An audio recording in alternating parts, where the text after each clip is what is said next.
reclaiming the indigenous values and knowledges and experiences that Native people have, and giving it back to that culture, giving it back to that model, and making that statement on canvas that we are a present people, Native people exist, Native people have complexities in their lives. Hey everyone, welcome. I'm Rachel with Artisans of Nations, a premier storytelling platform of Native people, culture, and the arts. And we're here for another episode in the beautiful studio of Del Curfman.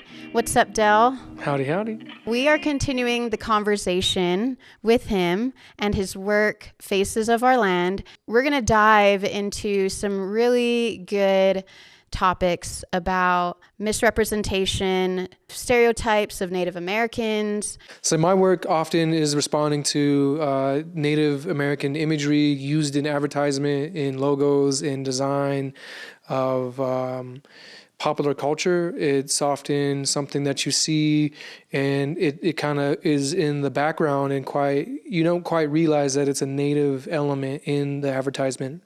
So if you look at Land O'Lakes, butter, not Native owned, not Native consulted, has this indigenous model, and yet why is it critical to have a Native element to a butter? That's a question, something that I think we should look at or have a dialogue on, because again, the statement that we've faced and what activism has brought to our attention is like Native people aren't mascots. Native people aren't meant to be on logos. Having a response to that and then bringing it into our work is where I'm at currently, looking at some of the stereotypes, mythos, misinformation about Native people and how they relate to each one of these stories that relate to the model, their life, their livelihood, who they are as a person. Each story has its own unique space. And for instance, Juanita Toledo, she's Jemes and African American. So we have mixed identity, mixed culture, mixed representation of who they are as a person, right? So that's why you see the Aunt Jemima and Land O'Lakes combined. Being from a mixed race background, there are a lot of unique aspects and components to the identity that Juanita has in her everyday life. Why did you choose to do this type of work with your paintings? When I first started out Faces of Our Land, I wanted to highlight the unique stories that Native people have and the indigenous knowledges that they bring to contemporary world. My vision was to have an intersection between Western non-Native culture and indigenous culture, investigating the urban Indian world myth and stereotype of Native people outside of the reservation. It's been about 11 people now that I've done an interview with and have collaborated with. Each of their stories have this unique world that they have lived, that they have participated in, and there are places where imagery comes to me as a creator of art. I've wanted to showcase these different intersections and logos and design and advertisement. I'm really pushing up against the idea of the image of the Native American in pop culture, right? So having a chiefdom head, war bonnet, and having a squaw, princess Indian, these are part of the visual languages that Native people fight against every day in their life. Why is it in like 1930s and 40s the Indian head was so prevalent? And I think of it as like not only romanticization of Native people, but also like appropriation of imagery, right? Taking away from the culture and then using it for their own purposes. So I'm trying to reclaim that. I'm trying to reclaim that and give the power back to the model, power to the people, power to the culture by reclaiming those spaces. Speaking of that, I found this. It's a Native American collection of coins. Yeah. And this was, I got this in Southern California before I moved here, before I was brought into more awareness of Native American culture. I mean, so I brought this because I thought it was so interesting of even the back description of what it reads. It says, the Indian head penny was designed in 1859 by James B. Longacre. A representation of an Indian princess is on the face with an oak wreath and a small shield on the reverse side. Yeah, it's just so interesting. And there's a stamp here too with a Native person in the regalia. Yeah. So when we talk about romanticism and we talk about misuse and misrepresentation of people in the culture and then putting it on a form of currency or a brand or a product. I guess too, hopefully what I bring to the table as an artist in this series is showcasing that how prevalent that was. Again, this might be maybe even like a forgotten history where maybe people don't even recognize or know that there is an Indian head penny, or there's a buffalo head nickel. There's a few, or the Sacagawea golden dollar, right? The dollar coin. Mm-hmm. They're out there, and I think in the current time, there's maybe an honorarium or like an appreciation, or if you want, you could argue for or against that, but let's not mistake that as history. Let's not mistake that actually happened, and there are where people can recognize that, be a part of that discussion, and maybe we can grow and learn from why that stereotype persists. Why is it there? Why is it there in the first place? Or even like when I was growing up, the cowboy and Indian figurine, like the dollar store figurines, and how these plastic representations of Native people and cowboys kind of live in this conflict, live in this world where it's always adversarial. It's always non-Native versus Native, and they're clashing, right? And yet we have others where it's like an appreciation or some sort of like appropriation, or I think it's a dialogue worth having and having a discussion about. For sure. Yeah, that nickel that you mentioned is a part of this. Yeah. I'll hold it up for our audience. I mean, also too, look at the image next to it is like this dramatic portraiture of a Native-esque person, and it's kind of glaring, right? It's kind of like uncomfortable to look at. But that's a part of the world. That's a part of the same discussion we're having. Not all Native people look like that or feel like that, or I think there's a bit of lack of awareness around Native people, right? Mm-hmm. So there's a fear about the unknown, and hopefully this work kind of sheds light on that, brings a contemporary spin on it, so that it is a little bit more comfortable when you have like Juanita right there doing a fashion model pose, and you get to learn more about her through the artwork, through her modeling, and through her filmed interview, which is a part of the work. Right. When we talk about what Native people look like, right, and you have a painting of a male with an Indian headdress. Right. And that's so common of what was shown and represented 50, 60, 100 years ago. Sure. And that's not what all Native people look like. Truly, right. So that's another thing. I think when we're looking at representation, how does it in fact, impact us, and how does it create, a foundation knowledge base where, we're growing up with youth, looking at these images, and it forms an idea, it forms concepts. It's behind the curtain of our education. So when you look at this, and you kind of get the sense that, growing up, someone that's not informed, or doesn't have any touch points, or doesn't have American Indian culture in their life, that they assume, they kind of relate to that image, and that's what they're looking for when they look for Native American people in the world. Mm. And it's not accurate. It's not who we are. It never was.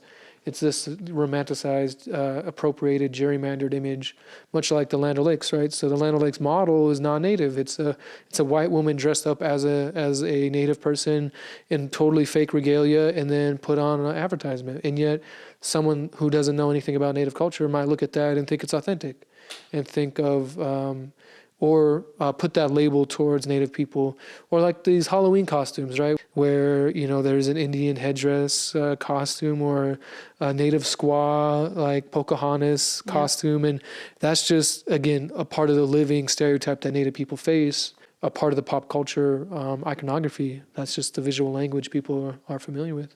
That's the power of media, in a sense of what we believe as artists get to also have a say in that, right, through visual artwork, visual paintings, and what is the message and the power behind all of this. And I feel like, yeah, that is something that's so important, and why we like to highlight stories and works such as yours is because your response to it is saying, hey, like, that's not all true. And that was something of a narrative 50, 100 years ago. Sure. And what's the narrative today? Yeah, you look around the studio, you know, I have about 10 of these life-size new works here with the work Faces of Our Land, and each one of the models have a different profile, different experience, different facial expression. Each one has their own unique qualities to them, much like every part of humanity, right? And so I would say not a single one of them look like this or look like the model here.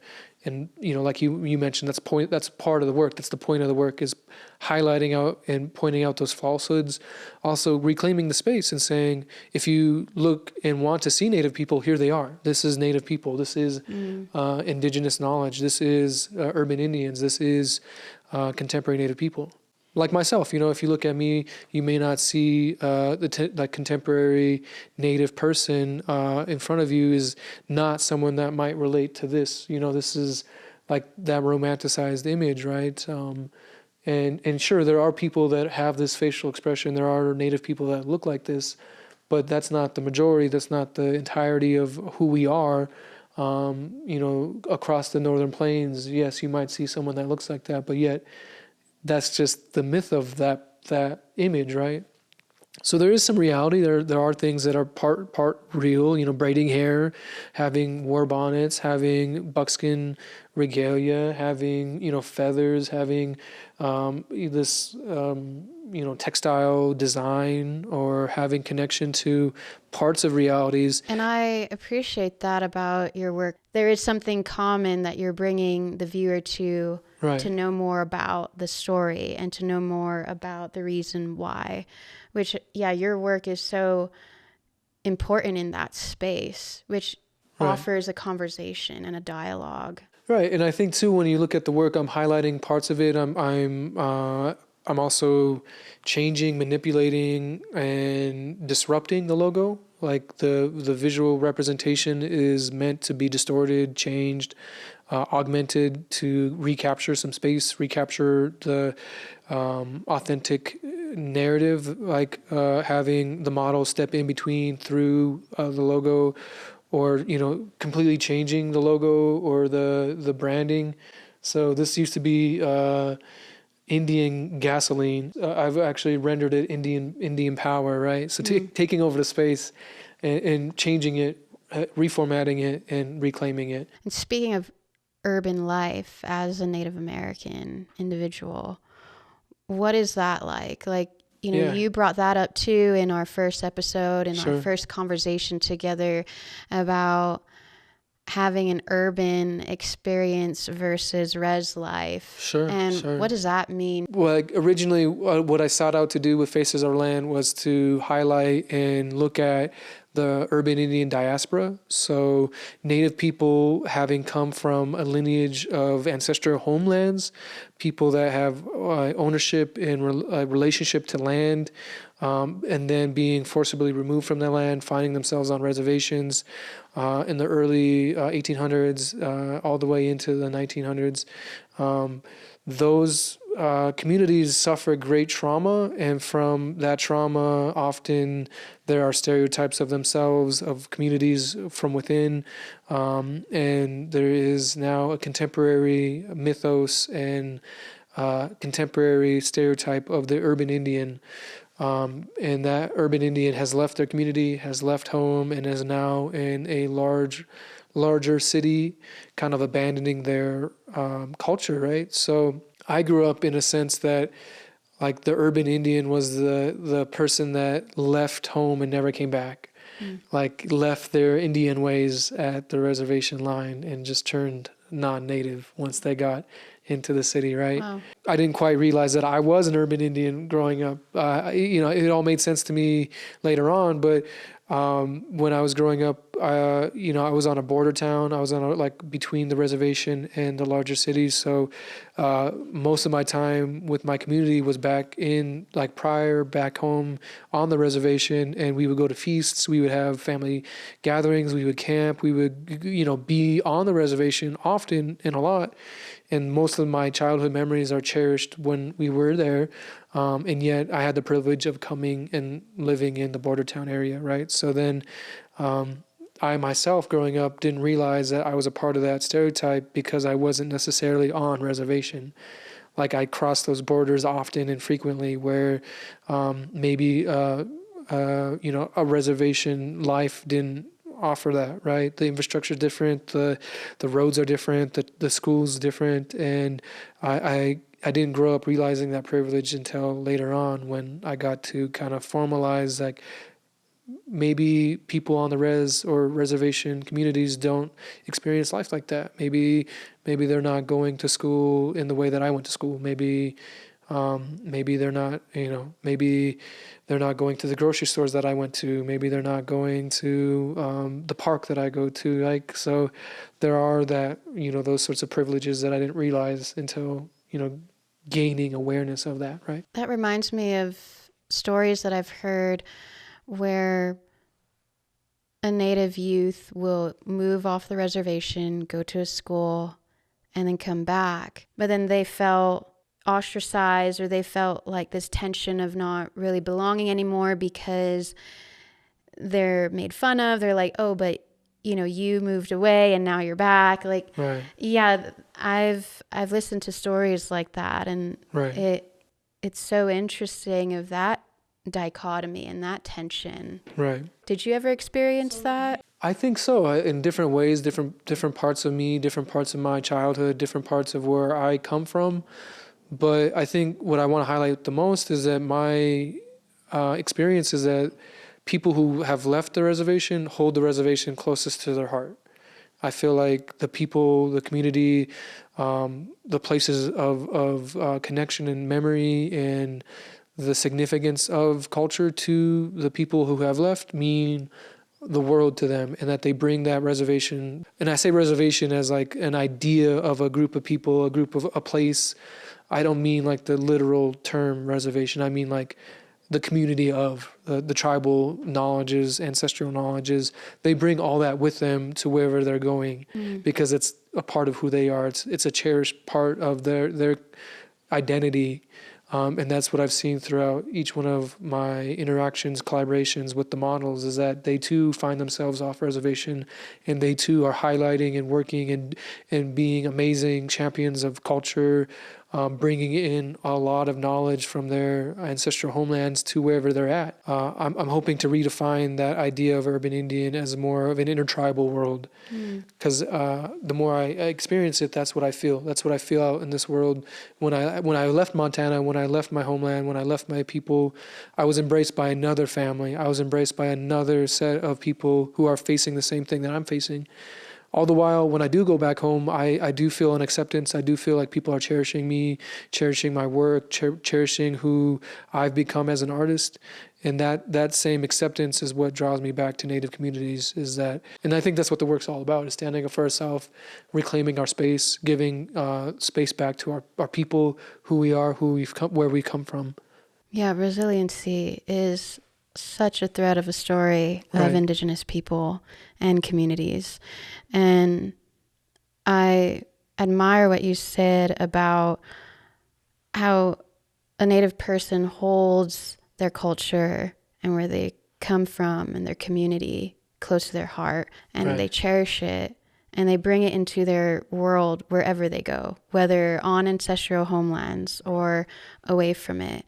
And there is something that does kind of spark in someone's heart. I mean, I feel that too, being from Hawaii. Like, my heart will always yearn for my home there. Right. And so I feel as Indigenous people, there's something that we do hold as this gifted treasure in us that is so unique to who we are and our stories. Sure. And so it's so beautiful to see the work that you do to bring that out.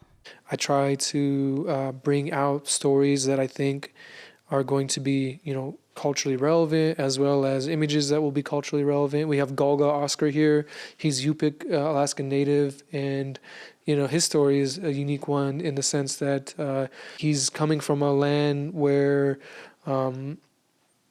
colonization happened, a strong effort to Christianize the land, the people.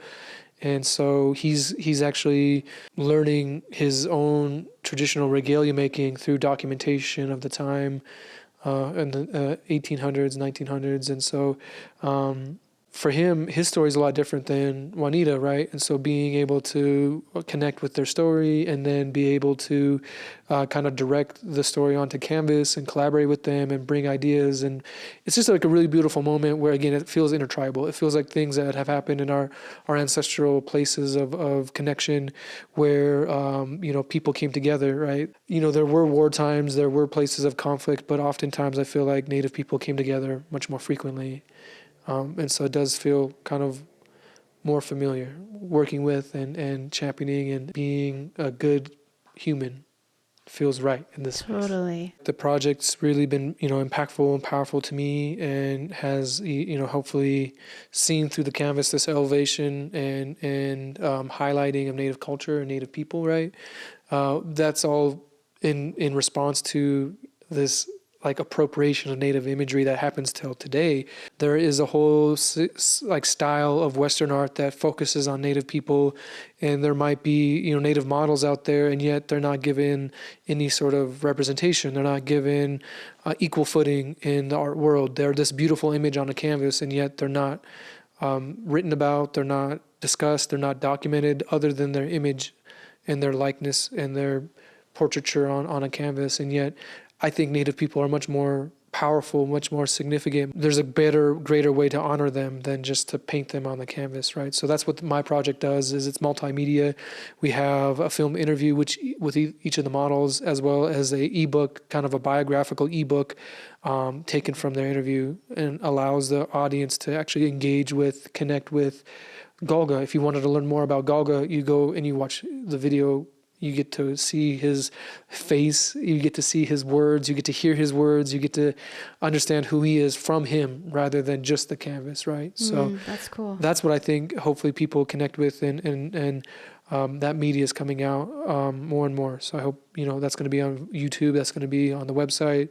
You can find the ebook on the website as well. So someone who wants to learn gets the opportunity to learn. This has been about 2 years of working, and so I'm doing short compilations. I'm doing hopefully long format documentary work that will be presented with the canvases when they find hopefully a home. I envision the space to be like a public art institution, a museum.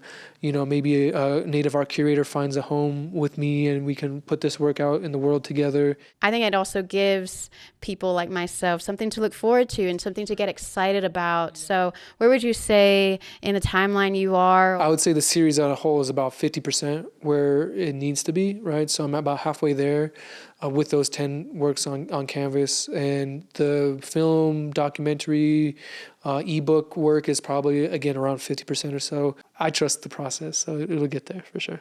That's exactly it, right? Trust the process for Yep. anything. Yeah. Oh, that's exciting, Del. Yeah, I really appreciate your work. Very powerful, very moving, very provoking, and also informative of the narrative that needs to be told. With that, why don't you tell our audience, where can we find you? So you can find Faces of Our Land at facesofourland.com. You can also find us on Instagram, faces_of_our_land, and on YouTube. Well, thank you again so much for joining us. You can find us online, artisansofnations.com, and on Instagram, where we'll have more conversations. Subscribe to our YouTube channel, and you can also listen to these podcasts on Apple and Spotify.